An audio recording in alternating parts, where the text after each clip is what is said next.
চাষারা এই এলাকাটি হচ্ছে আমাদের নারায়ণগঞ্জের একটি প্রাণকেন্দ্র। এখানে আমরা জাতীয় দিবস থেকে শুরু করে আমাদের মেলা টেলা এবং আরও অন্যান্য বাণিজ্যিক কার্যক্রম এখানে পরিচালিত হয়ে থাকে।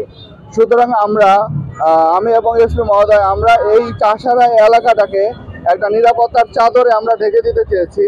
সেই পরিপ্রেক্ষিতে আমরা আমাদের এই নারায়ণগঞ্জে আপনারা জানেন ইতিমধ্যে আমরা গ্রিন অ্যান্ড ক্লিন একটি কর্মসূচি গ্রহণ করেছি। সেই কর্মসূচির আওতায় আমরা অনেকগুলো কার্যক্রম গ্রহণ করেছি।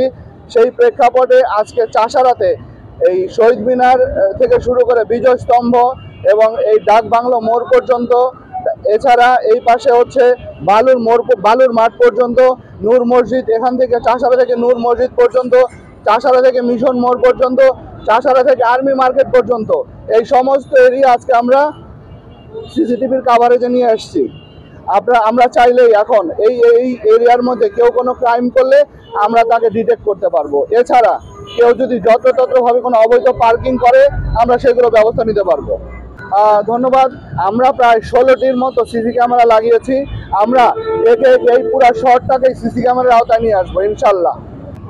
এই সিসি ক্যামেরার অ্যাক্সেস থাকবে পুলিশ সুপার মহোদয়ের কাছে, ডিস্ট্রিক্ট ম্যাজিস্ট্রেটের কাছে থাকবে, পুলিশের যে ক্রাইম ইউনিট আছে তাদের কাছে থাকবে এবং আমাদের ওসি সাহেবের কাছে থাকবে।